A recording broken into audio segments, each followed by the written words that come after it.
ડાભી સાહેબ કહે છે ખરેખર આ હિન્દુ વિરોધી સંસ્થા છે, બીજે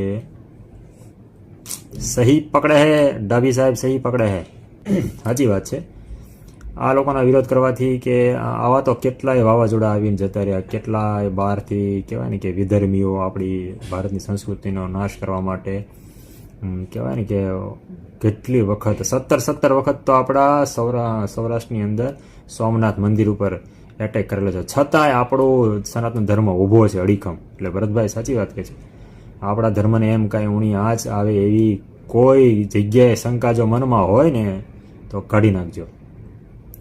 ખાલી આપણા સોમનાથ દાદાના મંદિરને બચાવવા માટે થઈને મને ખ્યાલ છે ત્યાં સુધી, મેં જ્યાં સુધી વાંચ્યું છે ને સાંભળ્યું છે, 15 મણ જેટલી જનોય ભેગી થઈ છે. એટલા બ્રાહ્મણોએ પોતાના બલિદાન આપી દીધા છે. 15 મણ જનોય ભેગી થઈને એટલા બ્રાહ્મણોએ, જનોય ક્યારે માણસને મારી નાખે ને પછી જનોય ભેગી કરતા, 15 મણ જનોય ભેગી થયેલી છે. આ બધા જે વિદેશથી આક્રાંતાઓ બધા આવતા અને આપણા ધર્મ ઉપર એટેક કરતા, મંદિરો ઉપર એટેક કરતા, શાસ્ત્રો ઉપર, ખાસ કરીને એ વખતે બધા આપણા બ્રાહ્મણો શાસ્ત્રો, મંદિરો, સંતોને સાચવવા માટે પોતાના બલિદાન આપી દેતા. તો એ બધાના બલિદાનને કારણે આપણે અહીં ઊભા છીએ ભાઈઓ. એટલે બહુ સાચી વાત છે. આપણા હિન્દુ ધર્મના જે કહેવાય ને કે પાયા પાતાળે છે એનું કારણ આવડી આ બધાનું બલિદાન છે. મોટા મોટા સંતો, મહાત્માઓ, એ લોકોએ પોતાનું હોમી દીધું છે જીવન. અશ્વિનભાઈ કહે છે કે વિજ્ઞાન નહોતું ત્યારે પણ એ સનાતન ધર્મ હતો. ખરેખર જો આ લોકો વિજ્ઞાનની પરિભાષા કે સાયન્ટિફિક બધા રીઝનો અને સાયન્ટિફિક બધા શોધખોળ ચાલુ કરે છે ને તો બધાનું મૂળ છે ને એ આપણા શાસ્ત્રો છે.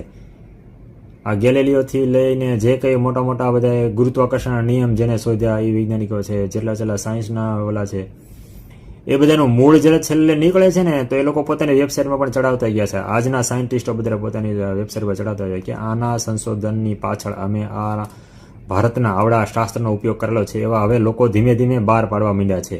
કારણ કે લોકોને ખબર પડવા માંડી. ખાસ કરીને જો તમારે જાણવું હોય ને કે કયા વિજ્ઞાનનું, કયા સાયન્ટિસ્ટ, કયા સિદ્ધાંત પાછળ કયા ઋષિમુનિનો હાથ હોય, તો એકવાર અક્ષરધામ દિલ્હી ના અંદર જે બોટ રાઇડ છે એની અંદર એકવાર જાજો તમે. ત્યાં દરેક આપણા વિમાનની શરૂઆત કેટલા વર્ષ પહેલાં થયેલી, આપણા ગણિતશાસ્ત્રની શરૂઆત, સાયન્સના જેટલા નિયમો છે એની શરૂઆત કયા ઋષિએ કરેલી છે ને, ઋષિમુનિએ, એ બધીના એક્ઝેક્ટલી પ્રદર્શનની અંદર બતાવેલું છે, ડિટેલની અંદર.